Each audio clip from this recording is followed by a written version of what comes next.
An enlightened being has immense karma. 90% of the time, enlightenment and leaving the body happens at the same time.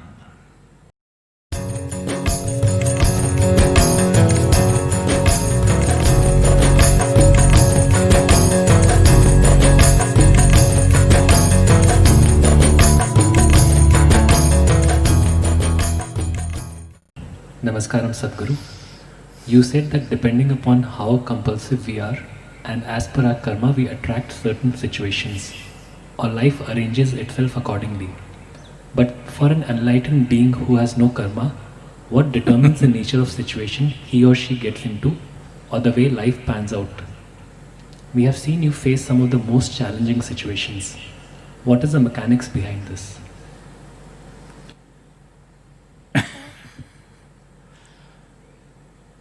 The question should be about you. So, whoever told you an enlightened being does not have karma? An enlightened being has immense karma, much, much more than others. Yes. Because without karma, if you're at a certain level of energy, without a certain weightage of karma, you cannot remain grounded. This is why 90% of the time, enlightenment and leaving the body happens at the same time. Because if you do not consciously ground yourself with substantial, weighty kind of karma, then you cannot stick to the body. First thing to understand is that karma is not some negative trash. It's only because of karma you are who you are. When we say karma, we're talking about layers and layers of memory which makes you who you are. There is evolutionary memory which makes you a human being. Suppose your body lost its evolutionary memory, well, you may start crawling because you're a human being not by knowledge, by a huge amount of evolutionary memory invested in every cell in your body, which makes you be human.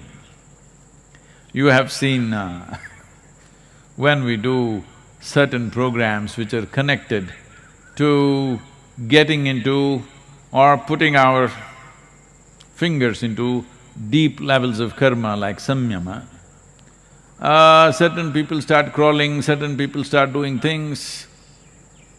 This is simply because we are sinking certain things deep inside, it's touching their evolutionary karma and things are happening.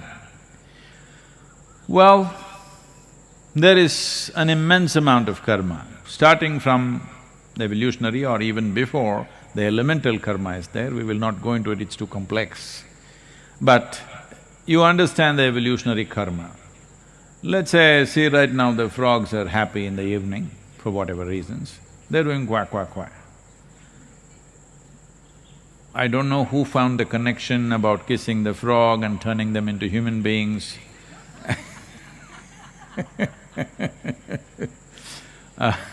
all those things, but suppose you lost your evolutionary karma and somewhere around amphibious life, somewhere around a frog, you stopped. After that, what memory you had is gone. Suddenly, you may be a princess, but you will turn into a frog. Yes? Because it's this memory which is so invested in every cell in your body, which gives you a human form and a sense of being human being. So who you are, essentially, the shape and form of you is just karma, because it's memory. Like this, there are many levels of it, I will not go into all of it. Now, there is a genetic karma. Because of that, you have a particular kind of nose, a particular kind of a skin, particular behavioral aspects, certain amount of capabilities and incapabilities, genetic karma is there. After that, your own stuff is there, articulate, inarticulate, and now conscious karma. Now, karma is not a negative thing if you know how to use it. But if you do not become conscious enough to use it, then it runs like a software.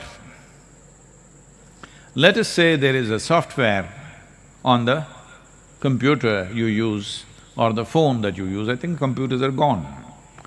Only a few people seem to be using computers, everybody is only this. So, phone is a computer in a way. So whatever software that is on it, well, whatever work you're doing, let's say every 11 seconds, I'm choosing that number intentionally, every 11 seconds you will do boom, boom, doom. Every 11 seconds is good, boom, boom, doom. Believe me, after a few months, you yourself will start doing every 11 seconds, boom, boom, doom. Yes, you will. But the software is only in the phone. But if it keeps on doing it every day, see right now the chant is going on around the ashram, some of you, why is it going on all the time? But slowly, unknowingly, yoga, yoga that's how it is. We are programming you towards liberation. Many people and you yourself may be programming yourself to bondage. Because a whole lot of people are always trying to build bonds with something or the other, because they think only by tying themselves to something or somebody, they will feel safe. If you have a bond, with age, it becomes bondage. No, I'm just playing with you. But all bonds unconsciously developed and unconsciously it exists with you, become bondages. Well, bonds are like, a sailor will throw an anchor in a place so that there, in case there is a small storm, the boat doesn't go away somewhere, so you put an anchor. It's a very good thing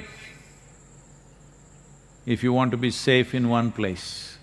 But you are in a damn boat because you want to sail.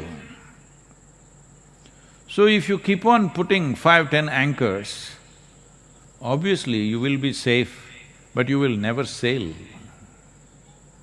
So you have to make up your mind, you want to sail or you want to be safe. So, you have seen me go through all kinds of situations, all kinds I don't know who's asking this question, how does he know what all I go through? Too many things, all kinds of rubbish. Lots of wonderful things also, lots of absolutely wonderful things. But lots of trash also comes my way. Well, what's his name? That's his real name? Nishant? Shashank. So no, Shashank has been very closely around me to see all the nonsense that comes my way. Anyway, if Shashank is well informed because he has access to somebody around me, or he's just reading it in the news, all the nonsense, unfortunately, in the news, only the nonsense they're reporting. All the wonderful things that happens to me, they don't usually report. That's their karma. So, lots of absolutely wonderful things every day being thrown at me. If nobody throws anything, anyway I sit very wonderful wherever I am. But some trash also comes my way. Well, the trash is coming not simply because when you have nothing to lose and nothing to gain, you can do whatever you want. Either you can go sit in a mountain cave simply blissed out. Or you can get active in the world, you can do many things. You can be somewhat active, somewhat withdrawn, or all out active, depends. What's your choice? My choice has been shaped by the needs in the world, not by my whim. Till till I consecrated Dhyanalinga, there was only one intent. Because I'm somebody's slave, I don't want to tell you all those terrible things which have been beautiful to me. A man who doesn't even want to touch me with his foot, he touches me with a stick, I served that man for 3 lifetimes. So, that's a terrible story, but with fantastic results. Because I'm result-oriented, I value the result, I don't resent the touch with the stick. Many of you have these issues, that's why I'm telling you. Sadhguru didn't even look my way. He doesn't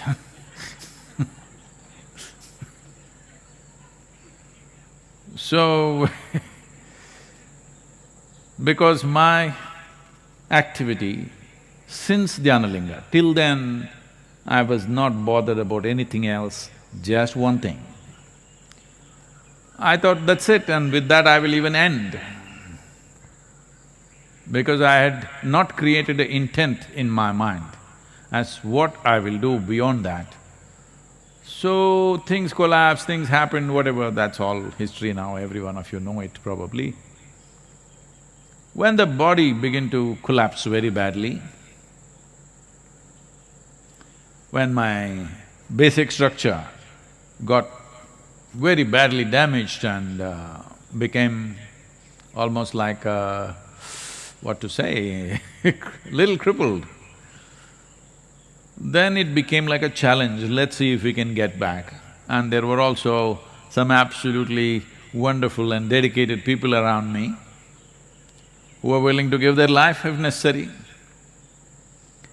So for their sake and also as a challenge, if we can really build back the system, we took up certain things and started working, which is another kind of karma.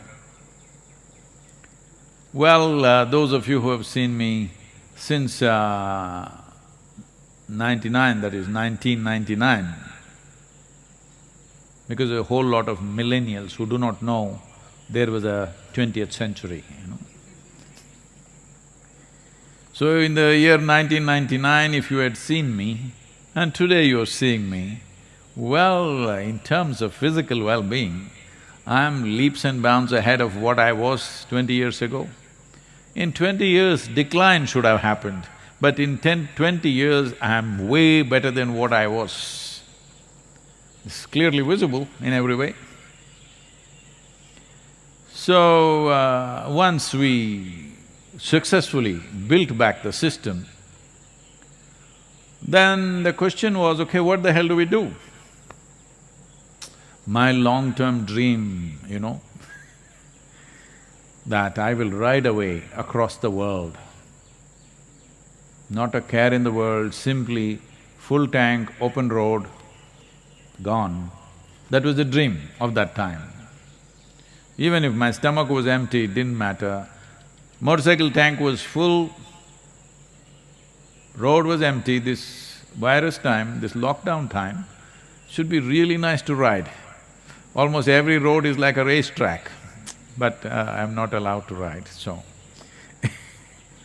So, that dream I thought, shall I revive?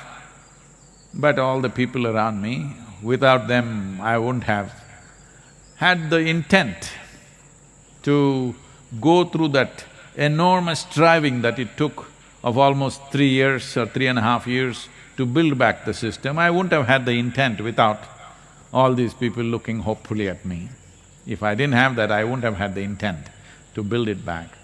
So then naturally got involved with people, their spiritual process, Then when you went to teach spiritual process, then you saw people are hungry, somebody is sick,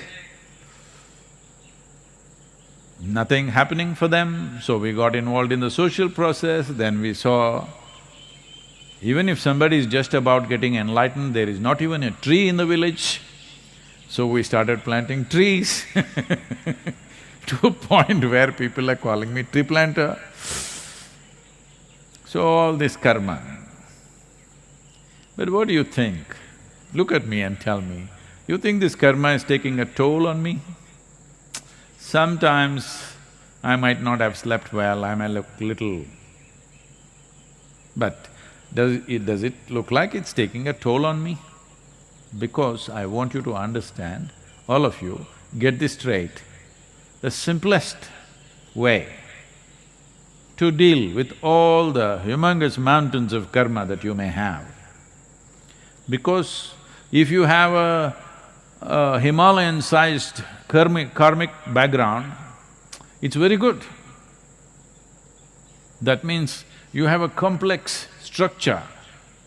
But if this complex structure tortures you and you will use your torture to torture everybody else around you, then it's a disaster.